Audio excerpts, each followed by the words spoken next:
as the new patron of a campaign to help a British woman become the first to solo across Antarctica.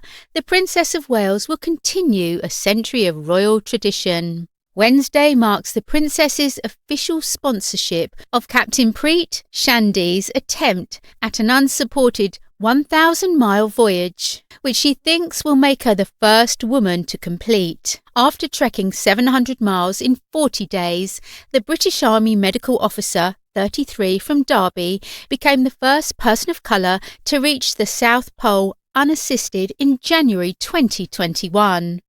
Captain Shandy will go alone to Antarctica, where she will have to contend with the wind speeds of up to 60 miles per hour and temperatures as low as -50 Celsius, while pulling a sledge that weighs about 120 kilograms. That is packed with her equipment. The Army officer has 75 days to accomplish the challenge after setting out on her trek at the beginning of November.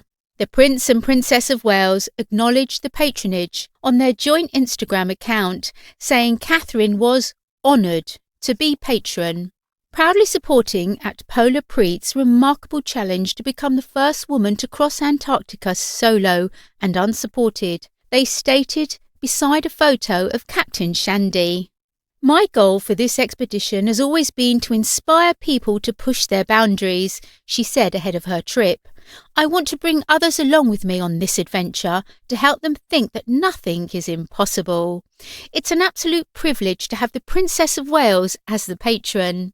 Catherine has long been an advocate of the impact the outdoors can have on the well-being of others and counts the Liverpool-based charity Backyard Nature among her royal patronages. The officer made history in January 2021 when she became the first woman of colour to reach the South Pole alone and without assistance. She completed the route in 40 days, falling just shy of Joanna Davison of Sweden's 38-day female world record. Captain Shandy is a physiotherapist who treats injured troops and commanders in a regional rehabilitation unit in Buckinghamshire. The Indian Sikh was born in Britain, expressed the hope that her historical presentations would encourage other Asian women. She admitted that when she was a teenager, she had eggs thrown at her because she looked different. "It took me a long time to be proud of the colour of my skin," she said in one blog post. "When I was a teenager, people spat and eggs were thrown at me because I looked different, which didn't help. I used to be humiliated. It took me some time to understand my roots and culture, so when I identify as a woman of colour, it's because I'm finally proud of my skin tone, my ancestry, and my culture. This word isn't used to hurt anyone's feelings. It is part of who I am, and taking part in this journey as a woman of colour has tremendous power. I've been told numerous times that I don't appear like a polar explorer. So, let's alter the perception you have of me," she told the Army before setting off.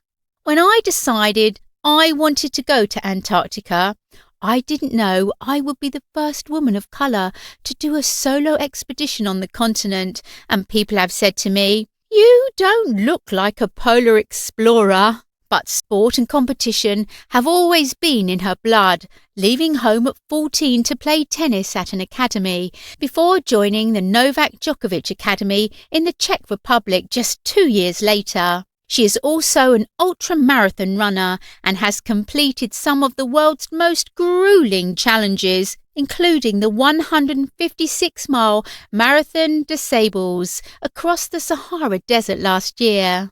The Patronages of Expeditions has a long tradition for the royal family, dating back to King Edward VII's support of Scott's Discovery Expedition in 1901 and Shackleton's Nimrod in 1907.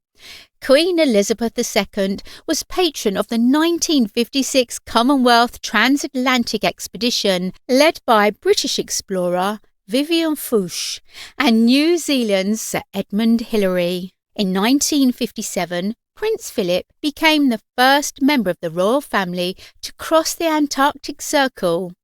At his death in 2021, the British Antarctic Territory lowered the Union flag at the Rothero Research Station. Princess Anne is patron of the UK Antarctic Heritage Trust, visiting Antarctica in 2002 to commemorate the centenary of the establishment of Scott's Base. She visited again in 2007.